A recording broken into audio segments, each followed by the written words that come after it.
Purnamada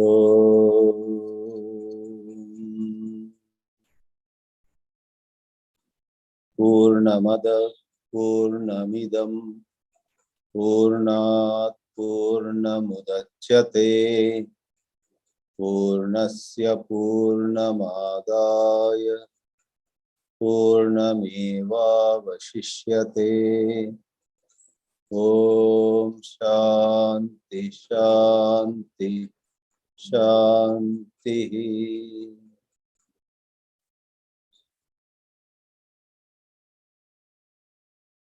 In the last class, which was the 22nd one in this series of Brihadāranyaka Upanishad classes, we took up the 5th section of the 3rd chapter, the 5th Brahmana of the 3rd Adhyaya of Brihadāranyaka Upanishad. However, in that 5th Brahmana, there is only one mantra, and in that mantra too, we took a part in the beginning of the mantra. The questioner here in the court of King Janaka is Kahola Kaushitakeyaha. Let's call him just Kahola. And he wants to know the nature of this ātmā. Yat sakshad aparokshad ātmā. Yat sakshad aparokshad Brahma. Brahma is not far. It's the most intimate entity in our life. We are that. Kahola wanted some more clarification as to the significance of that statement. What do we mean by saying Brahma is most intimate? It's neither far, making it paroksha, nor object of senses, making it pratyaksha. Na paroksham, na pratyaksham, kintu sakshad swarupam eva. Seeking some more clarification, and when he was told by Rishi Yajnavalkya, it is the inmost truth, sarvantaratamaha. He wanted to know what that meant. And then what we saw in the last class was Yajnavalkya's wonderful reply.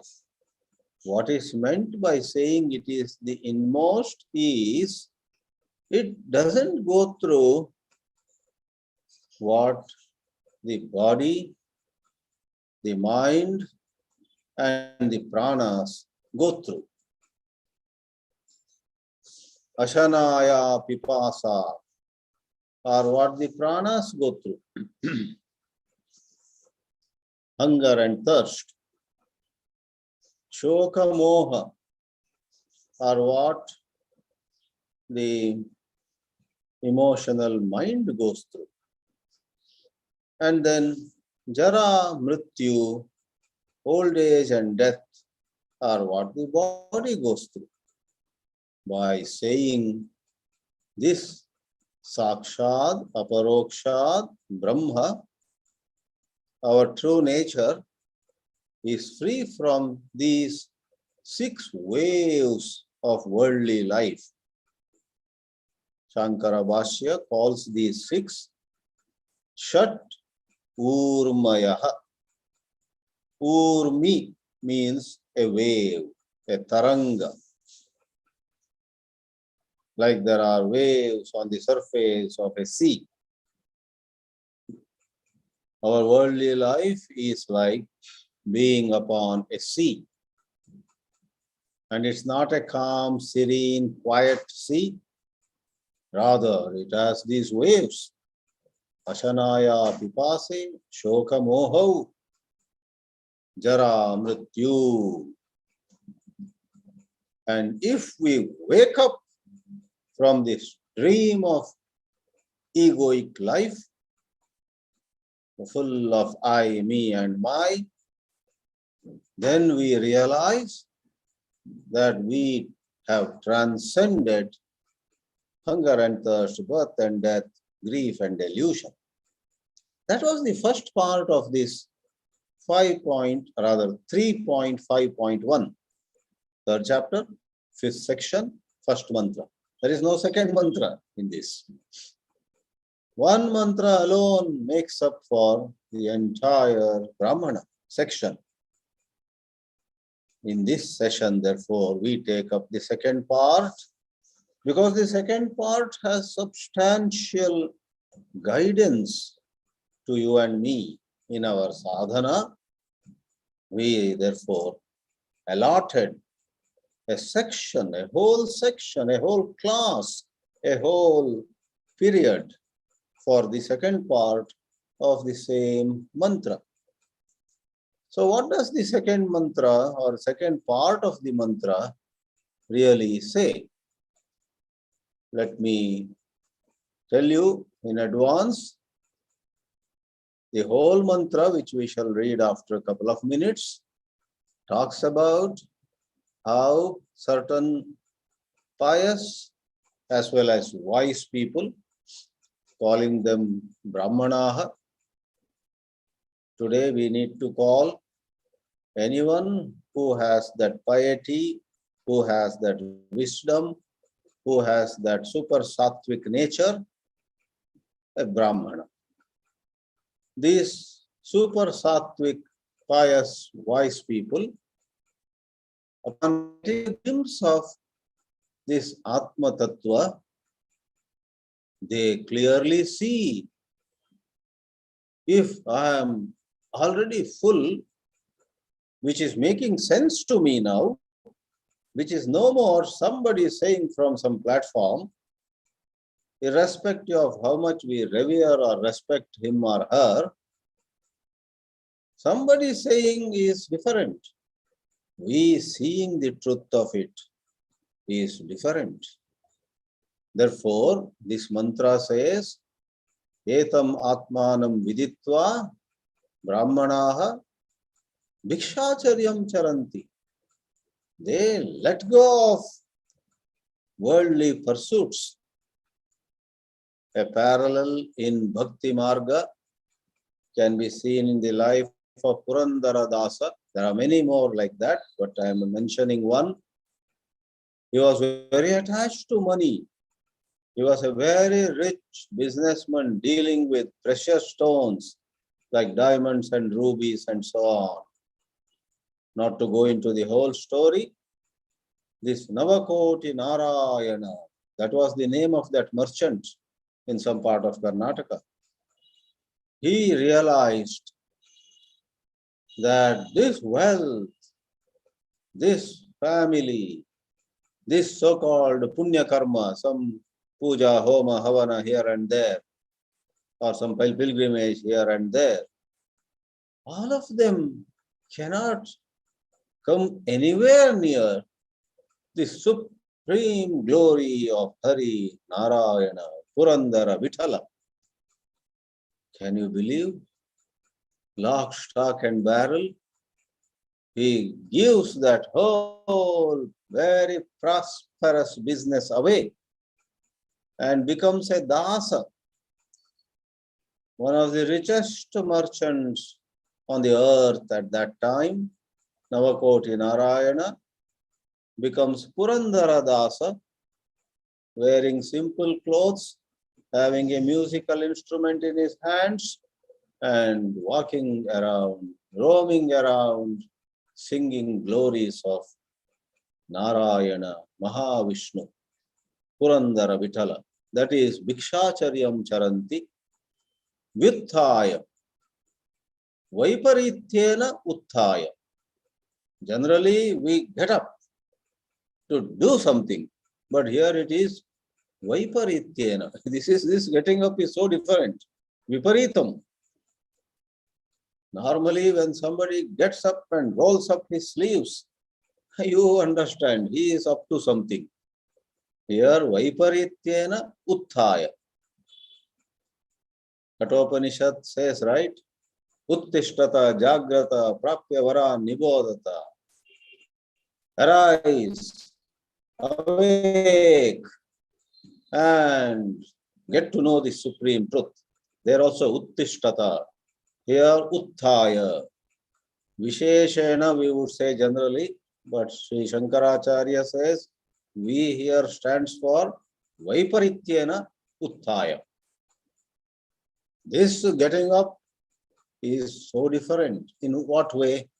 Rather than getting into an enterprise, getting into becoming an entrepreneur, this is letting go of all enterprise, sannyasa. Therefore, friends, we have titled this 22nd session this evening here in India and this morning in the West, a case for renunciation. Let's take the first slide and take a look at that selected few words from the mantra. And what are those 4 words we have chosen? These are picked up, culled from the whole mantra. Vyuthaya atha Bhikshacharyam Charanti. I have added in the translation the sense of context. Upon gaining a glimpse of the pure self, that comes in the mantra viditva. Tam evam tam ātmānam viditva. Navakoti Narayana had a glimpse of the inexplicable and all-surpassing power of Hari, Vishnu. The story was he had put the diamond nose ornament of his wife in a certain box, and that in another box, that in a third box, that in a fourth and fifth and sixth, and then locked it up in his shop. Then he angrily comes to his own house, asks his wife, show me that nose ornament made of diamond.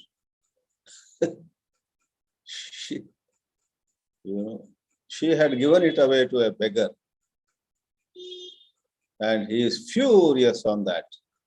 How dare you give away such a precious ornament, diamond, to somebody? Because that beggar, who was no other than Mahavishnu, as we believers believe, straight went to Navakoti Narayana and said, I want to sell this nose ornament. How much can you give me? Navakoti Narayana saw that and instantly he recognized it. This is one of its kind.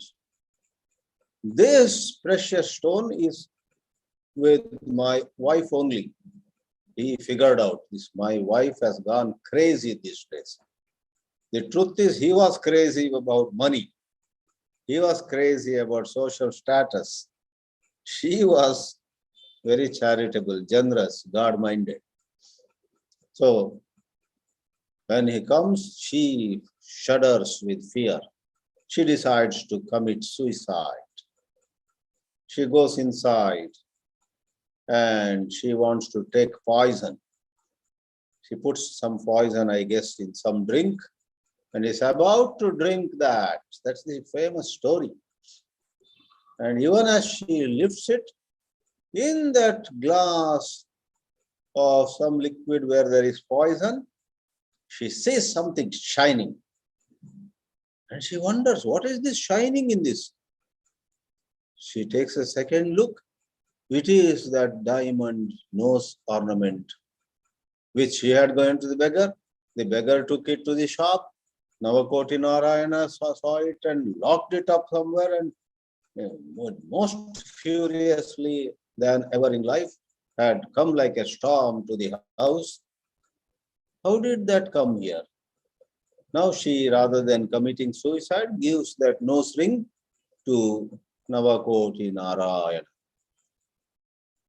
That was a glimpse of Sriman Narayana completely outwitting this merchant whose name also was Navakoti Narayana. Let's not go to Bhakti Marga and the story anymore, but there are interesting parallels. Pious and wise people, alert people, super sattvic people, who are not lazy, who are not afraid, who are not running away from life, but they have done some very serious, deep thinking. And they, upon Adi Shankara writes in his commentary, Agamataha Acharyatascha, from the Upanishadic literature, from Shruti, and from competent teachers, they get a clear understanding. That's it. They leave Vyuthaya, Vaiparityena Uthaya. Atha, thereafter what do they do? Bhikshacharyam charanti. Please don't think that they just go around, take alms, eat it and sleep. No, they can no more sleep. There is certain awakening in them, and the rest of the mantra explains what these renunciant, I would not even call seekers, they are high plateau contemplators. They are day and night, they are further exploring their own true nature. Unfortunately, spirituality means to many people aram life. Ashrams mean go there and relax. Some swamis and acharyas will do the classes. Let us sit there. And I'm told the food is very good in that ashram. And then the rooms are comfortable. I need a break from the stress of my business life or whatever other professional life. I want to relax. There's a great misunderstanding. An ashrama, a spiritual center, is meant for living the entire day with great alertness, great care, which doesn't have to show on your face. It's not that you are in tension. You may be smiling. You may indeed be enjoying the sattvic, delicious food there. You may do a little bit of chit-chat with friends. Nothing is forbidden as such. But for heaven's sake, when you and I are in ashrams, either as teachers or as students, let's not degrade the whole spirit of spirituality. Easier said than done. Our old tendencies sometimes overpower us. That's a different topic. Living on alms. Without delay, let's go to the next slide, where in the second slide, we find the rest of the mantra in two parts. Please note that we have said several times, we have taken the second part of the mantra, and in that second part, it is slides 2 and 4 in this session. So we are presently seeing slide 2. So let me call it, this is 2A, then there is a 2. The fourth slide is a part B. Forget it. So for those who might have joined in this session only, or for some reason have forgotten what was taught in the last class, it is Kahola, the student, being instructed by Yajnavalkya, an enlightened rishi. So Yajnavalkya says, Etam vaitam atmanam viditva brahmanaha putraishanayascha vittaishanayascha lokaishanayascha vyutthaya atha bhikshacharyam charanti. Whether you know Sanskrit grammar or not, putraishanayaha cha. Putraishanayaha means getting away from, the sense of from. So in grammar they call it fifth case. A fruit falls from the tree. Phalam vrikshat patati. Vrikshasya shakhayaha patati. That is called Panchami Vibhakti. Putra eshanayaha is like shakhayaha. The fruit falls from the branch. Here these pious, wise, intelligent people called Brahmana. The word Brahmana has numerous meanings. We'll have to be very careful about the context. I therefore have translated it as pious, wise, men or women. Putraishanaya. They were into Putraishana before, seeking sons and daughters. Why? I have sons and daughters, then they will do karma for my going to higher lokas. It is all to get higher lokas. Please note, this is all keeping in mind those astikas who believe in the power of the Vedas, who know that this life is very short. They're going to die one day. They already think about what next. We die, but our sons, our daughters perform karma for us, then we go to good lokas. Therefore, seeking putra is to get very good loka.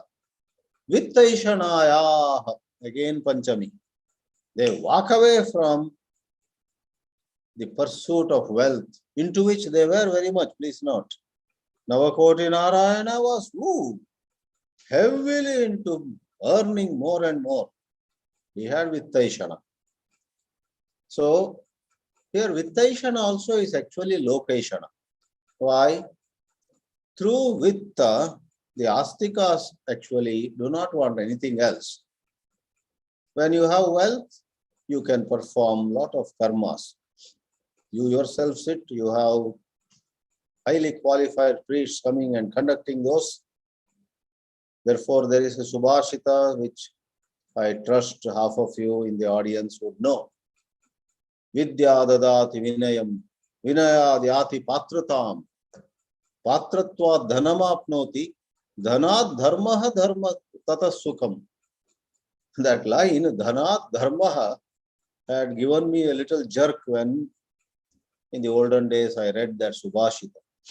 I thought when you get wealth, then you build nice houses, you enjoy, go around the world and have fun. But that shloka says, Dhanat Dharmaha. When you have wealth, you can perform a lot of dharmic activities. In today's world, the wealthy people in our own country too, Ajim Premji, Shiv Nadar, or I must mention Tatas first, then Birlas, Ambanis also to some extent. So many. Narayana Murthy, his wife Sudha Narayana Murthy. Once they got a lot of wealth, they got down to Loka Seva. If they had better wisdom of the Vedas, which they don't, which very few people in this world today have. So like one of the titles of Radhakrishnan's books goes, crisis of faith. Today's moneyed people have no faith, no exposure to Vedic wisdom.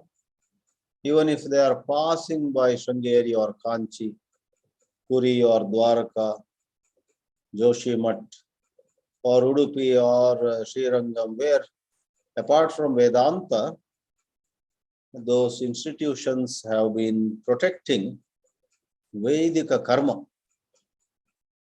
With due respect to them, with no insult meant to them, because they are ignorant. So why? They would not fancy taking part in some Vedika karma. They would just wonder, I don't know whether it brings any good. So in that sense, a lot of them are, if they are Hindus, namesake Hindus. They are not truly astikas. But they are sincere, they worked hard, they were focused in their business, so they earned, and they have many other human values. God bless them. So we say, dhanat dharmaha, here, vitta eshana. Eshana means desire. Eshana iti kamaha, says Adi Shankara. Eshana is kamaha. Ish ichchati.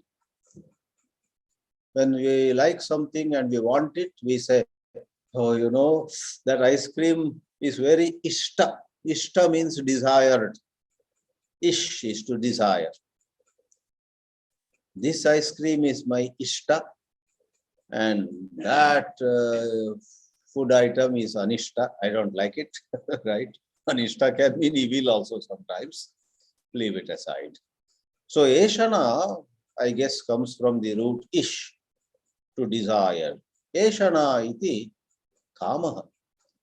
Why do people want vitta, kama, for wealth?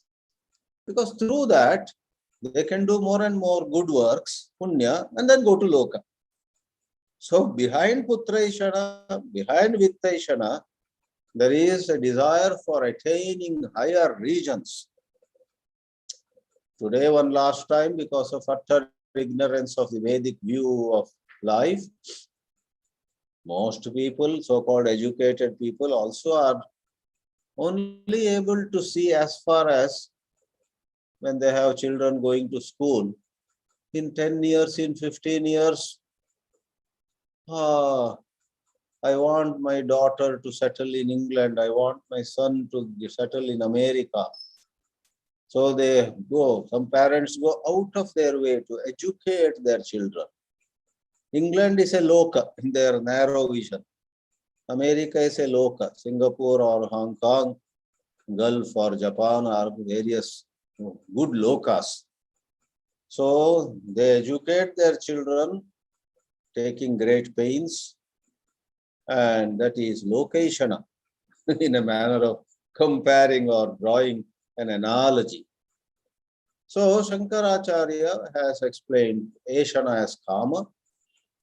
Now the punchline is here, Vyuthayatha Bhikshacharyam Charanti. Mother Shruti herself clarifies, Yahi eva putraishana, what you call desire for son or daughter, sa vittaishana, and that vittaishana is lokaishana. So everything is lokaishana only. Because the other two, putraishana and vittaishana, boil down to lokaishana, wanting swarga, wanting higher regions for the soul that they are. One of the shlokas in Viveka Chudamani says, vast majority of humanity think they are the body. Though that is not true. They are not the body alone. There is deeper dimension. But they think they are just the body. Alas, in today's world, even more than when Viveka Chudamani was written, think that they are just the body.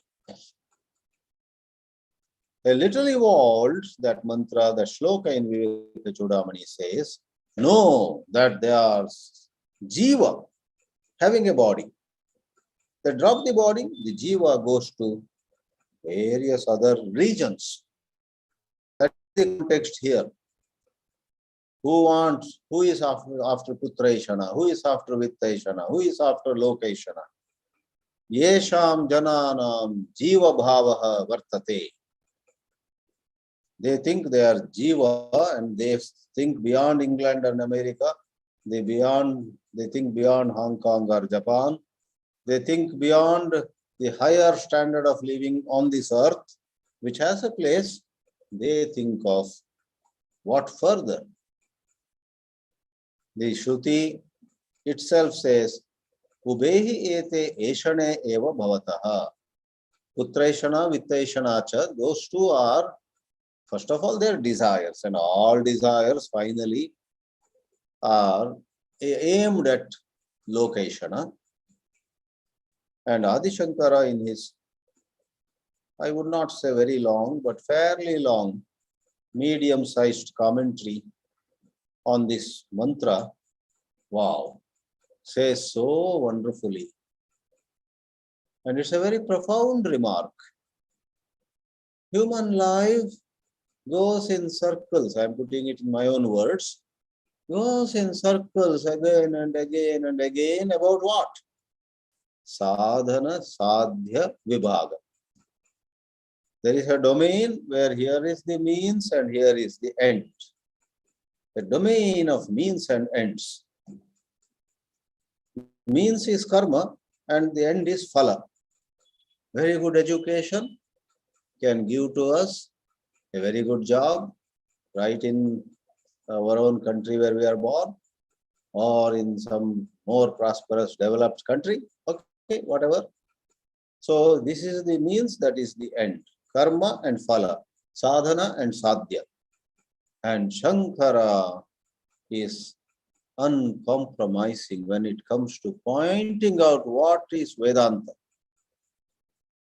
The core of Vedanta is to leave behind sadhana, sadhya. There is something which is already siddha, nitya siddha. Ātmā nitya siddha. Siddha means already accomplished. You don't have to get a medical degree from All India Institute of Medical Science. You don't have to get an engineering degree from one of the IITs. You don't have to get a management degree from one of the IIMs or the ISB in Hyderabad or Mohali. They are all sadhana for sadhya, something to be accomplished. Indra Nui did well in some Christian school in Chennai, then did MBA from IIM Kolkata, then she went to Yale University in Connecticut or near there, and then she joined PepsiCo, and look at her life. She became CEO and the president of PepsiCo, sat over a huge empire of wealth. Ha, ha, ha, ha. So Swamis like me also study her life. Really, how did she do it? But that is a lower plane. With all due respect and regard for her skill and efficiency and focus and dedication and certain good values which she displayed in her life, Indra Nui is nowhere near what Adi Shankaracharya talks about. There is a quantum leap. Not Indra Nui, not Sundar Pichai, not Satya Nadella, not Parag Aragrawal or somebody at Twitter CEO. All this, you and I get of PVB of Indian origin, get, oh really, and so on. Sadhya sadhana is one plane. Real Vedanta is above that. Let it be clear in your mind. These pious wise people called Brahmanas here were clear. Therefore they said, enough. Ubehi ete eshane eva bhavataha. Let's see quickly the English translation by Swami Madhavananda, to whom we are grateful. He has done a good job. Knowing this very self, the pious and wise men, though the mantra doesn't say, I take the liberty with full conviction to add in brackets or ladies. Today, even today, we have a lady like Mata Amritanandamayi, and so many so-called Jati Brahmanas are at her feet, serving in various capacities, serving her cause.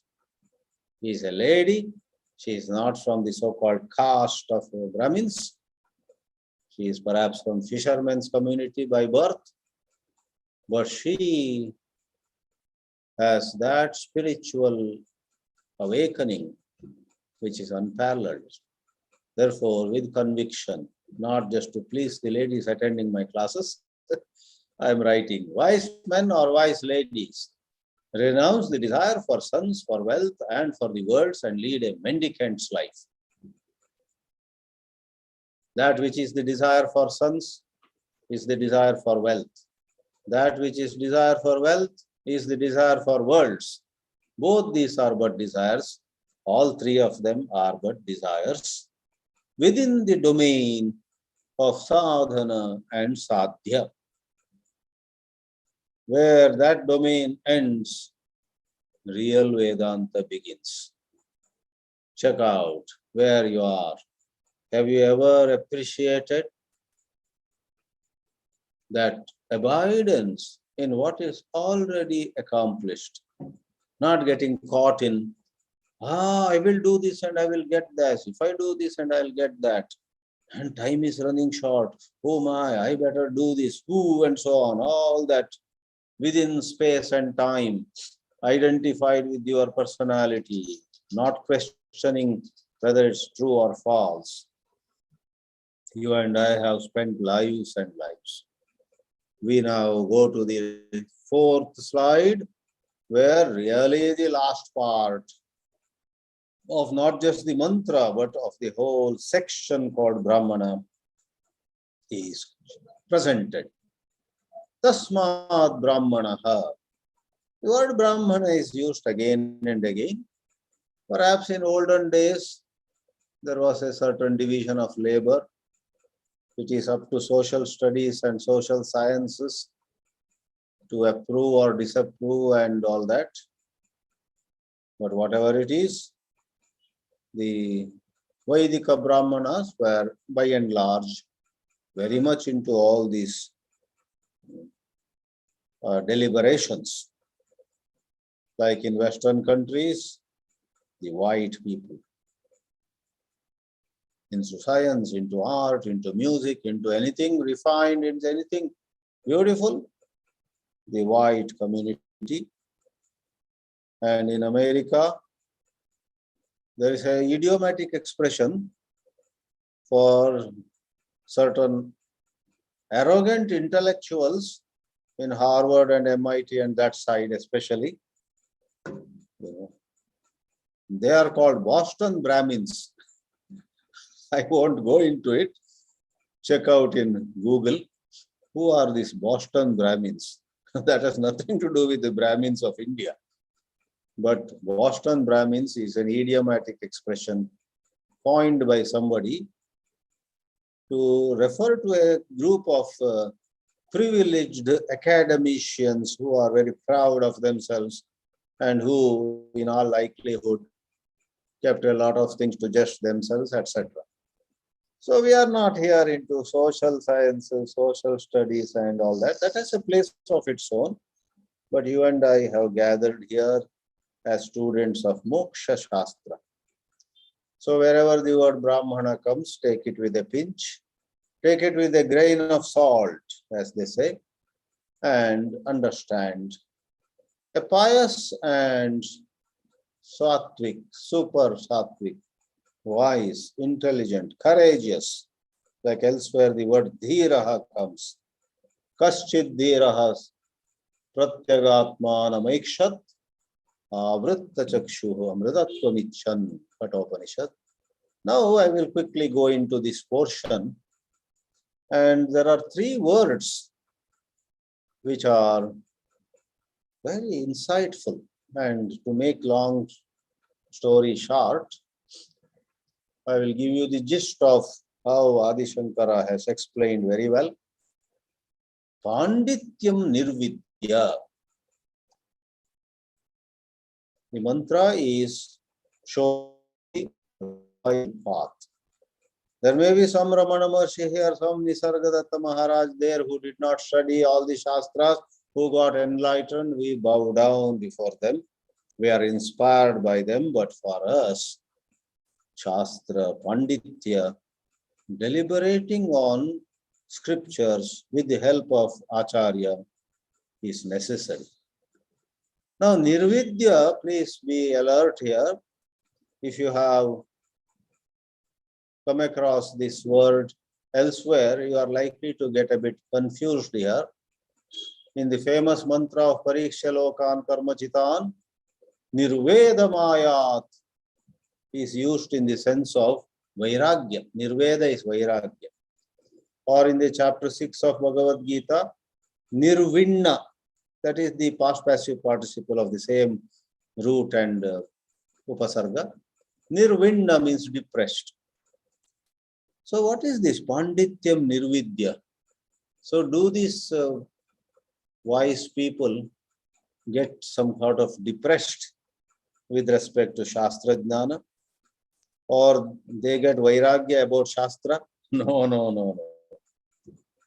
Adi Shankara, a great custodian of the Shastra Sampad, the wealth of those lofty scriptures, says Nirvidya here means Nisheshena Viditva, knowing very thoroughly.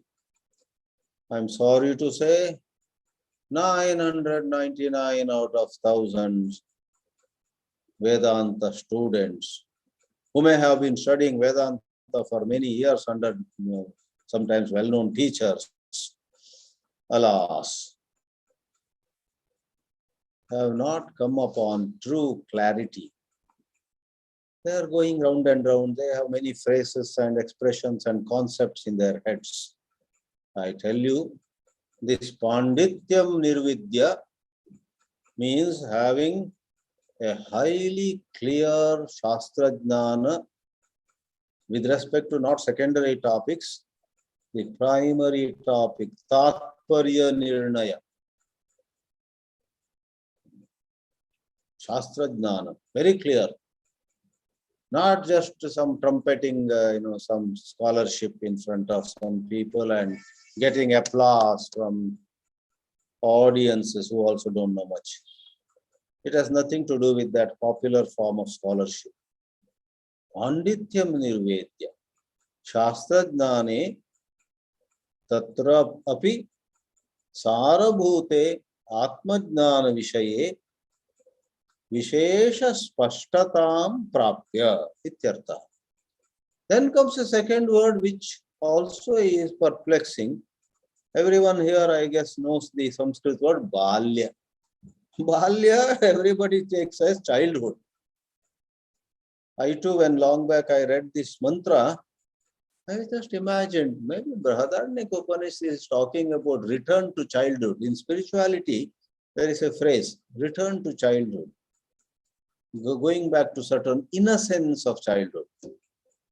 But after I studied properly with the Shankara Bhashya and so on, I smiled, oh my God, this has nothing to do with childhood. Just as Nirvidya has nothing to do with either being depressed or going into Vairagya. It is Shastra Jnana Spashtata. And Balya is interesting. Even those who don't know much Sanskrit will appreciate this clarification. Bala means child, and his state is Balya, childhood. But another way to come about is Bala is strength, Balya is a state of tremendous inner strength. Adi Shankara himself quotes very rightly Keno Upanishad, which says, Atmana vindate viryam. Viryam means balam. When you have clarity about Vedanta Shastra, Even if you don't want, you will have tremendous ātmā bala. Spontaneously, you will say no to silly temptations of the world. Spontaneously, you will say to somebody who is threatening you with some, I'll kill you, I will beat you up. Do what you may. Don't expect me to tell a truth for your sake. You understand? You will be able to tell him, you will be surprised how those words came from you. No wonder Swami Chinmayananji said, words of power come from purity and silence. But that purity and silence come from great clarity about what Upanishads have been saying. Balya, therefore, is balasya bhavaha. Please don't mistake it as balasya bhavaha. Bala means child. In 99 scenarios elsewhere, balya means childhood. Balyavastha. But in Brihadāranyaka Upanishad, 3rd chapter, 5th section and 1st mantra, balya means balasya bhavaha, having tremendous strength. You are clear about scriptures. You are strong inside. Tishtaset. So this pious traveler on the great, high, lofty path of Vedanta, Tishtaset. What is this Tishtaset? Statum Ichet. She must desire to have clarity, and following that, to have that inner strength. And then going further, Balyam cha nirvidya, Pandityam cha nirvidya, ata munihi bhutva tishtaset. Gain clarity of Shastra, gain inner strength, then you will become manana shila. Shravana itself gives you clarity of Shastra Jnana and then considerable inner strength. Then as you stay on, freeing yourself from pursuit of money and all the things, Eshanatraya, you will be sharpening the saw.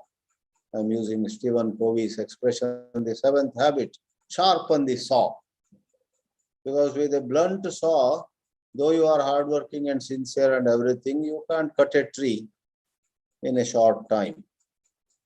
Have patience, take a break, sharpen the saw. Then what otherwise would have needed 10 hours, that cutting of the tree, in an example, can be done in half an hour. And you cut the tree. Sharpen the saw, and you become a muni, manana shila. And as you rise higher and higher, the mantra says with certain mystical touch. Muni is manana, muni also is connected to mauna, an inner silence. Elsewhere you have come across the mantra. In Brihadāranyaka also you have that, Mundaka Upanishad has that, and many other places. Anya vacho vimunchata. Give up all other talk. Don't waste your energy. Vacho viglapanam hitat. So, as one becomes contemplative, one also, I would say spontaneously, avoid talking about useless things of the world. One reduces, one saves energy that otherwise would go away in speaking. Amaunam cha maunam cha nirvidya. The mystic touch is, one rises to that where there is neither mauna nor mauna. In other words, various dualities. Am I here? Am I there? Am I here? Am I there? Conflicts, dualities, dilemmas, unnecessary self-evaluation. I often meet spiritual students who waste a lot of their energy wondering where they are. They ask me, where do you think I am? Do you think I'm doing well? Do you think I'm lagging behind? Please tell me my negativities, impurities, imperfections. You have been seeing me for last 6 months. You would have noticed in 6 months all my, it's frustrating. I said, you should not be so obsessed with your good looks or your good, spiritual fitness. It is like somebody being obsessed with one's good looks and looking at a mirror again and again. Do I look handsome? Do I look pretty? Do I look charming? Every 5 minutes, if you look at a mirror, how sad it is. Likewise, spirituality involves not bothering about certain things, but being careful to do the right thing at the right time. Amaunancha maunancha nirvidya. Again, nirvidya, 3 or 4 times it's coming here. All it means is nisheshena viditva. Knowing very clearly. Then the word Brahmana has come for 3rd or 4th time here. Here it means Brahmajnani. As one rises to such clarity, such inner silence, such alertness, such wonderful abidance in the pure self, one becomes a Brahmajnani. Brahmana Shabda is applied on a spectrum of possibilities. On one extreme, born to some priest of some temple, the father and the grandfather were all doing some puja, chanting Veda mantra. So Jati Brahmana they are called. That doesn't mean much. On the other extreme, no matter what one's birth and other things are, man or woman, low caste or high caste, black or white, all those, no matter what the background is. On the other extreme, at the high end, one who knows Brahma. Brahma janati iti Brahmana. This very inspiring mantra ends with a statement. Sa Brahmanaha, that Brahmajnani, kena syat. In what way would he behave? This is like the Sthita Prajna question. Sthita Prajnasya ka bhasha. Sthita Prajnaha kima asita vrajetakam kim. Right? So here, so that way Bhagavad Gita is an echo of a lot of things in Brihadāranyaka and such Upanishads expressed in another way. And the answer here is very interesting. Yena syat tena idrishaha eva. This particular mantra employs a language where rather than resorting to some description, it just says, no matter how she behaves, she is fine. Maybe she gives discourses, or she just sits in a cave quietly. Maybe she goes and meets well-placed people and shares her knowledge. Or like Ajagara Vritti, like a python, she lies below a tree, dust gathering upon her body. No matter how she, in Bhagavad Gita there's an expression, Sarvatha Vartamanopi Maya Vartare, Sri Krishna says. Someone who is inundated with devotion to Lord, no matter what way she behaves, she is in me, says Sri Krishna. That Sarvata Vartamanopi is implied here. Now, then there is a kind of a Phalashruti. This kind of great clarity and abidance in what is already accomplished is something worth mentioning. Then what about all other things? Ataha anyat. Anyat means other. Ataha means other than this, Ataha anyat. Other than this. Ataha anyat sarvamapi artam. Artha here means of little value.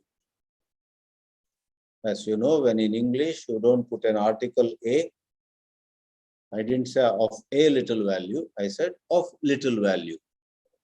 Of little value means of hardly any value. It is tinsel, whereas Brahmajnana is gold.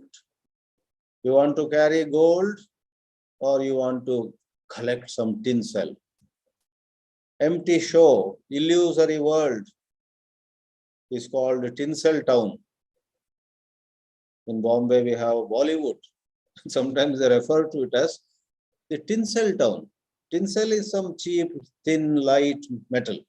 Tinsel Town. Because a whole lot of things shown in the Bollywood movies are not real. And with all kinds of technology now, they can show so many things which is all made up. Artham means of hardly any value. After hearing this, Kahola, son of Kushitaka, therefore called Kaushitakeya, was stunned. He and others had ventured to challenge Yajnavalkya and ask him how he could claim the 1,000 cows with all gold on their horns. What does he think of himself? Does he really know more than us? We also have studied the Vedas. We also know things. It would have been nice on his part if he had said that 10 or 12 of us here are top-notch Vedic scholars here. Oh, King Janaka, why don't you consider dividing all these gold, cows and gold with these 10 or 12? I'll give you the list. Single-handedly, he wanted to, he in fact told his student, he said to his student, please take all these 1,000 cows to our Gurukula, right? So you know that story. If you don't, or if you have forgotten, if you have not heard that, go to the first part of this third chapter. This whole third chapter begins with that story. All the other Vedic scholars were up in arms against him, and Kahola was very much one of them. But after seeing the luster, the shine, the brilliance of Yajnavalkya, that tremendous clarity, and much more, because you and I are much more than the words we speak. Vivekananda was 1,000 times more than the wonderful words he spoke at the Parliament of Religions in August or September 11, 1893. Yeah, September 11. September 11 later on proved to be a disastrous day for America come 2001. But it was on that date in 1893 that he gave his historic address. You and I also can memorize those words and stand upon a stage and probably do a good imitation of Vivekananda. But what we are inside us speaks silently. So Kahola, we have reason to believe, not only heard these words, got these answers, but also perceived the spiritual eminence of Yajnavalkya, the Rishi. So he became silent. Therefore, the pious and wise man or lady, the translation goes, having known all about scholarship, Panditya, should try to live upon that strength, Balya, Bala, which comes from knowledge, yes. Having known all about the strength and scholarship, Balamcha, Pandityancha. Bala itself is Balya. She becomes meditative, Muni, having known all about meditativeness and its opposite. Because in our immaturity, we make two compartments. As we rise higher and higher, either we are doing some vyavahara or sitting quietly in meditation, we know we are the Atman. The understanding I am the Atman does not leave us as we rise to higher levels of spirituality. So meditativeness and opposite. Maunancha, amaunancha. He or she becomes a knower of Brahman. How does that knower of Brahman behave? Swami Madhavananda translates, howsoever he or she may behave, he or she is just as such. Idrishahaya. We have no, Shankara writes, he uses a certain word, I think, charana. Charana is achara, behavior. He says, charane anadaraha is not meant. By saying, doesn't matter whatever way he behaves, we don't mean to completely show disrespect to so-called sadachara. But indeed, they are beyond rules.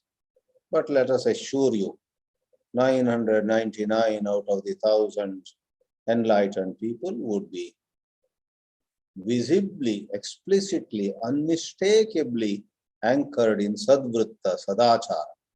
1 out of 1,000 might appear crazy, throwing stones at people, not even taking bath for days on end, etc.